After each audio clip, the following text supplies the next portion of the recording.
Hey guys, welcome back, it's Meg. Today we are going to be going over the damage and healing overalls and take a look at what a typical breakdown would look like. At the end, we're also going to talk about the exception that we have this season, as the design of the dungeon makes our breakdown look very different. I picked Ruby Life Pools to use as an example because I think it has a lot of diversity in the damage profiles. There is AoE healing with a lot of mobs, there is single target healing with few or solo mobs, there is cleave for AoE healing, and there is 2 to 3 target healing with solo mobs, so there is a little bit of everything. Healing breakdowns will vary slightly from different talents, comps, affix combos, dungeons, routes, etc. There is a lot that influences our overall, but there are some key abilities that should be showing very high in pretty much every dungeon.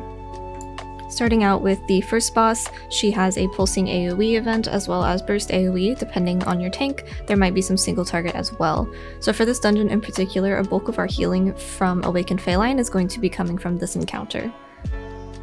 Chi-Ji and Shaylins help us during the chill storms, which is the burst, and then for the AoE tantrum damage during the whelp phases, Awakened Feline will do all of the heavy lifting. You should still have your HOTS active during this phase, but being able to just spin is going to be the highest throughput available here. This is about the amount of mobs where I feel comfortable just relying on Awakened Feline for healing. I am also using Zen Pulse with Zen Reverberation, so I am sending that during the whelp phases, but that is mostly just for damage. For this fight, I am in charge of the boss kick, so I can decide when we continue with the fight. Considering that Awakened Feline is so strong here, I like to wait until most of the whelps are dead before kicking, as the chill storm is harder for us to heal, so we want to try to get into that next whelp phase as fast as we can. Outside of the whelp phases, Chi-Ji, Vivify, and Shaylins will do most of the big healing, while our normal single target damage rotation with Ancient Teachings takes care of the maintenance after the hail bombs. So for this fight in particular, you are going to be looking at Awakened Feline being your top heal, and then you are going to have Ancient Teachings or Vivify depending on the comp, the affixes, etc. So that can go either way. And then you're going to start to see things like Renewing Mist, Enveloping Breath, Shaylins in any particular order, but at that point that's less than like 5% of your overall for this fight. The first trash area, as well as this boss, is also where a lot of our spinning crane kick damage comes from, as most of the trash in the first area has very little damage to heal, therefore we can just spend the time to do damage, and we rely on Awakened Feline for the maintenance healing for the trash, and on the boss healing for this boss. Resonant Fist and Zen Pulse will also be there pretty high, Zen Pulse being closer to Resonant if you also have Zen Reverberation on, but Resonant should be higher ultimately. For the trash around the ring, it varies a bit more on Fortified and Tyrannical weeks. You will always have Chi-Ji for every Inferno pack, and given that it's Tyrannical in this footage, you can kind of just keep using Spinning Crane Kick because the damage is a lot less intense than on Fortified weeks where you want to use the Blackout rotation as the heals are a little chunkier. This means that for healing, you're going to see a higher representation for Awakened Feline on Tyrannical weeks, and higher representation of Gust of Mist and Ancient Teachings on Fortified weeks.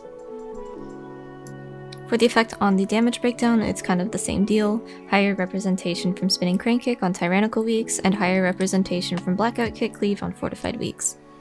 Typically, Rising Sun Kick will be higher up as well, given that it's used on cooldown in single target situations and occasionally during AoE for hot maintenance.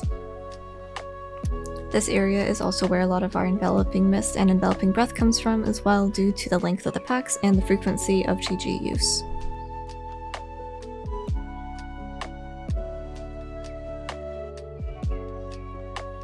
These mobs are similar to the fire mobs in the type of damage they deal, however it is more frequent, so you aren't going to have Chi-Ji for every single one, especially on Fortified weeks. These mobs are where we make use of our full kit: Awakened Feline, Ancient Teachings, Gust of Mist, Shaylins, Enveloping Mist, and Enveloping Breath will all be present and do most of the healing, but Renewing Mist should be active for maintenance healing and for Vivify Cleave. This is the portion of the dungeon where Vivify is most used outside of the instant procs, as well as most used in general. For damage, a good amount of our Blackout Kick damage comes from these mobs in this area as well, because you swap to the Blackout Kick rotation once you only have 3 mobs to hit. Here is the overall for the dungeon. You can see the healing done on the top and the damage done on the bottom. Ancient Teachings is our highest healing done, and this should be the case in every single dungeon. Otherwise, it is likely that your uptime is low, or you are not DPSing enough during the buff uptime. Awakened Feline is second, and mostly from the first boss as we mentioned earlier, but also from passive healing during trash. Shaylin's Gift, Vivify, and Renewing Mist are all usually pretty close together, with certain affixes and dungeons letting Vivify pull ahead slightly, but significantly behind Ancient Teachings. For damage, Spinning Crane Kick is the top as expected since there are very few packs with 1 to 3 mobs in it, outside of bosses. Rising Sun Kick and Resonant Fist can swap places depending on Tyran or Fortified, and Blackout Kick is mostly dungeon dependent on how much healing you need during TG as well as the size of the packs. So this is what a normal breakdown would look like. Once again, there are things that can influence something to be higher than another, but this is generally what we are aiming for. If you're running DPS trinkets, those are also going to be pretty high, usually right under Spinning Crane Kick or Rising Sun Kick, so usually like the 3rd or the 4th spot. But overall, this is generally what we're aiming for in terms of a breakdown. But of course we do need to talk about the exception. Welcome to Algothar Academy. This is a Mistweaver's wet dream. Awakened Feline, Spinning Crane Kick. That's it. That's all you need. You can throw in a Zen Pulse if you're feeling spicy, but really all you need to do in this room is spin.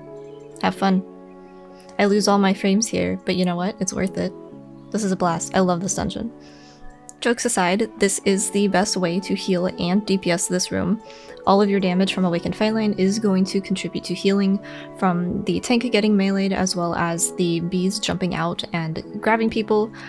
As long as you have Awakened Feline running and you have a decent amount of mobs to hit, you do not need to worry about hot uptime or anything like that. Towards the end of the pack, when all the lashers have died out, you do want to make sure that you have some healing out, like Essence Font, Renewing Mist. That is mainly just to take care of the healing required while the bees are still alive, but everything else is dead. But for most of this room, spin to win.